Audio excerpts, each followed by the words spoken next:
G'day folks, and welcome to World of Tanks with the magnificent Margon. Well, nearly another year down. We're on Christmas Day now. I've got a few minutes spare to indulge your senses. So if you do come on later in the evening, this will probably be uploaded for your enjoyment on Christmas Day. And I would like to wish everyone a Merry Christmas. And to say thank you to everyone as well. It has been a really big year for me in World of Tanks. I probably started 12 months ago, and then I started watching YouTube videos shortly after that. YouTube. Hey, YouTube. I still thought it was YouTube. Anyway, YouTube is bad. It's bad anyway. And just from watching those things, I particularly watch the Might Jingles. Now, I have got a link in my description below to his YouTube page. I would strongly recommend it, and he has probably been one of the major reasons why I have done what I've done. I enjoy doing this. I work full time, as many of you may know, so doing this is actually something I do on the side. So I have to play a lot of battles to get good battles that I can put up on YouTube all the time, and Kaz does help me. As you can see, if you watch the way I'm doing here, I'll explain what I've done a little bit quickly. I've done it because it'll mean something down the track in a few more seconds, and just by watching those guys, I've learned a lot. Now, I've had trouble with my E75, so what I do, I logged onto the Might Jingles website, YouTube E75 review, and this one popped up. There is it in the description as well. I've added it because I think, even though it's a very old resource, like when I say old, it's a good couple of years old, but it's still relevant today to exactly how to play this tank. The tank models might change and all sorts of other things, but it's still the same tank. It still has the same blocking capability, it still has the same defensive capabilities and everything like that, and it still has the same great gun. So it doesn't matter what happens. The only thing is, can't believe this IS3 didn't see me, but it must have been because of the way he was situated around that corner. He didn't spot me. Watch this. He shoots off blindly to my left, and well, doesn't actually do any damage because he didn't spot me. Now the fun begins. As the IS75, he is not side scraping. If you have a look at how he is situated, now okay, let's zoom out. More or less, if you see how I am coming around the corner, let's do it to half speed. I've fired, and I've still got that angle. Now the Chivalry has fired on me, bounced off my upper glacier point. Now that is a perfect sort of, what would you say, 40 degrees, 45 degrees, somewhere around there, angle to those tanks. And it gives you the perfect amount of angling with the sloping. It's pretty well balanced in most shots that come your way. And this is the difference. This is how you need to play this. Now, as you can see, I am not angled for that shot, which has gone straight through my lower glacier point. Realising my mistake there, underestimating the E75.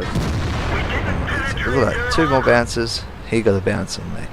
Underestimating the IS3, I should have said. So, watch this. Re-angle the tank, and I bounce. It's as simple as that. This is what this tank was built for. It was built for frontline brawling.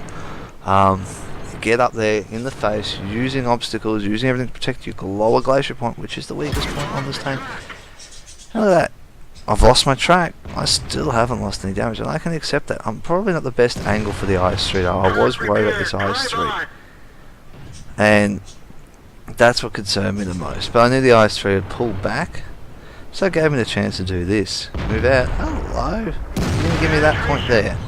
I'll take that. And look at that. That is over the damage that is sort of the average penetration. 530 damage. Beautiful. And this is where this tank is great. Now the VK45 and the IS2 on my right, they're holding up that end very nicely. They're doing well. And I'm holding this other side by myself. Ooh, just detracted, but I detracked him sideways, so that could give the IS2 and the VK45 bounced the IS3. Look at that, all day long. As you can see now, I'm in the mode where I move out, take the shot, pull back in. Now I have got a few things changed. That IS3, that E75 is watching me. For the cheek point here, I didn't take as long as I should have. If I took a little bit longer, I might have got that shot a bit more aimed. Instead of hitting his turret, hitting probably the actual cheek point, and it would have been much better.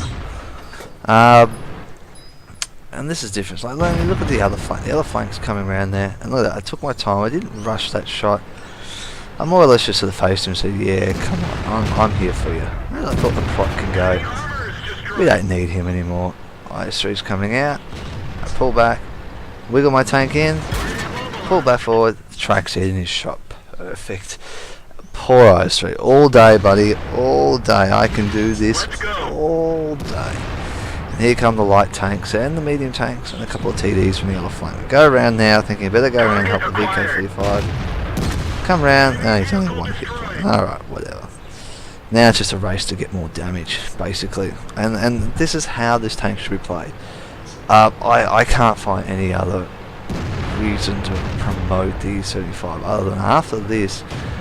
This is how I've played since, and there's been a few other battles I've played. Probably haven't had anywhere near as great as what this was, but it was great nonetheless. I absolutely enjoyed this tank.